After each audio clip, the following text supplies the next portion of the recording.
The rumours were flying about a deadline day signing, but the truth has finally come out. Celtic's board drama just got even messier as a top journalist names the man blocking real change at the club.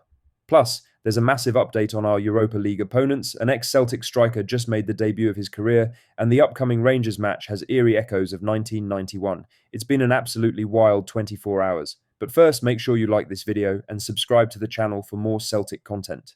Rumours have been swirling about Celtic making a late move for former academy graduate Calvin Miller on deadline day, but the truth has finally come out. By the time the story really gained traction, the transfer window had already slammed shut. Supporters were left processing another familiar January pattern: 5 loan arrivals, 0 permanent signings, and plenty of unanswered questions.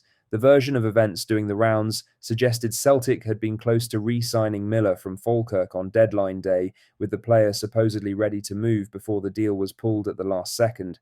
Well, that narrative has now been firmly dismissed by Falkirk chief executive Jamie Swinney. Speaking during a Q&A on the STV radio football show with Ewan Cameron, Swinney was absolutely unequivocal when asked about any Celtic interest. There was no contact from Celtic whatsoever, he said, while accepting that informed players are often discussed internally across clubs. But from Falkirk's perspective, there was no approach, no phone call, and no negotiation at any stage. Swinney did acknowledge that Miller's name may have been mentioned elsewhere, but discussion and direct contact are two very different things. As far as Falkirk are concerned, nothing was live and nothing progressed. Miller's form explains why speculation surfaced in the first place. The wide player has posted strong numbers across League One, the Championship, and now the Premiership, becoming a key part of a Falkirk side performing well above expectations with a largely Scottish squad. Swinney also made clear that Falkirk were under no pressure to sell. Miller still has 18 months left on his contract, and even if a late call had arrived, negotiations would not have been straightforward. He admitted he went to bed on deadline night relieved, precisely because that call never came. So where did the story come from? That question remains unanswered. Whether it stemmed from agent chatter, internal discussion taken out of context, or simple deadline day noise, Falkirk's stance is unambiguous. From their side, the deal was never on. Celtic head towards the final third of the campaign with a daunting task in all 3 competitions.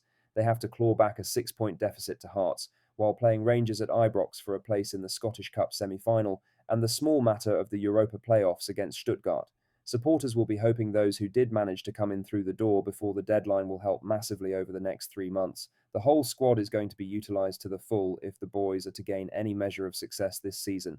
Now for the main story, as journalist Stephen McGowan has just named the man who's blocking real change at Celtic, and it's a brutally honest take that many fans have been thinking for years.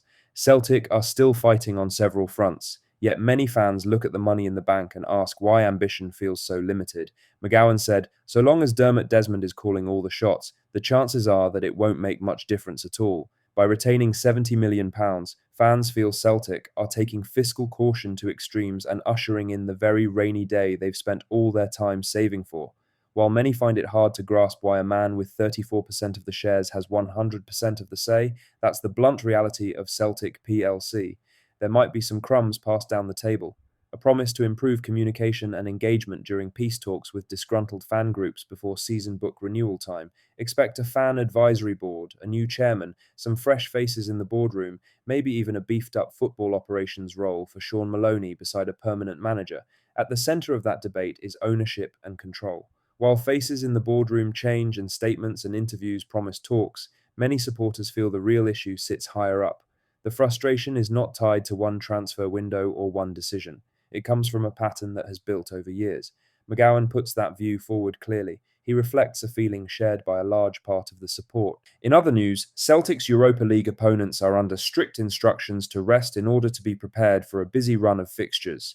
Stuttgart were confirmed as the Hoops opponents in the playoff stage of the Europa League knockouts. Martin O'Neill has fond memories of Stuttgart thanks to the famous win in the run to the 2003 UEFA Cup final.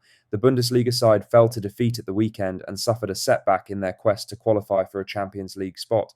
That was their first defeat in 5 games. However, manager Sebastian Hoeneß has given them strict orders. It has been a heavy fixture list for both sides, with Celtic playing twice before they host the German outfit at Parkhead on the 19th of February. As for the opposition, they host Cologne, where Jarmai Simpson-Pusey is enjoying a loan spell at the weekend in their final game before the Celtic tie. Hoeneß said, "It was a disastrous afternoon in Hamburg and we need to reset. We have played a great deal of football recently, and we should be fresh for the weekend game with Cologne and then the Europa League game at Celtic. Defeat for Stuttgart came at the hands of St. Pauli, who have helped themselves out in their quest for survival. It may be a small connection, but a former Celtic player was there to play a role as Jackson Irvine captained them to 3 points.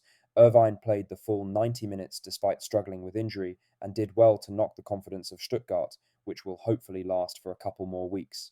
In other news, for the past 12 months, Celtic have been searching for a striker and a much needed goalscorer following Kyogo Furuhashi's exit last January.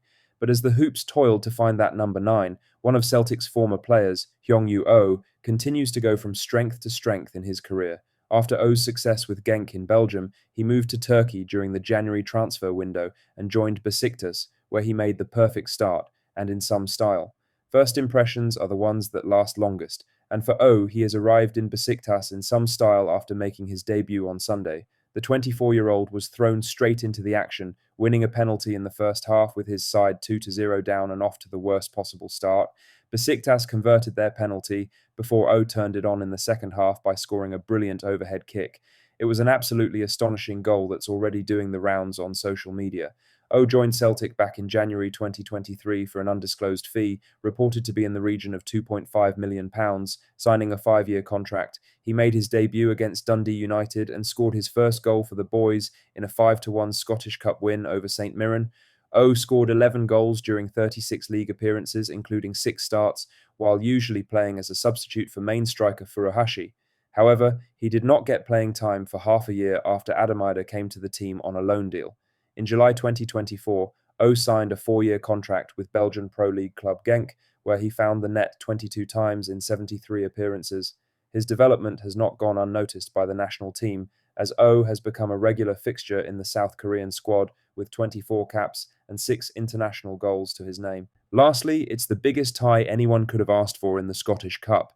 Celtic drew Rangers in the quarter-finals and will look to deny their Ibrox rivals a chance to win silverware. That game will bring the curtain down on a season-defining run of games for the Hoops and 2 Glasgow derbies in the space of a week.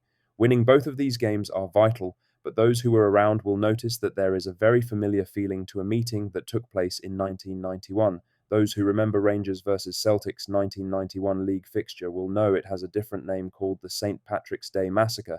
The Hoops won that game 2-0, while Rangers had 3 players sent off.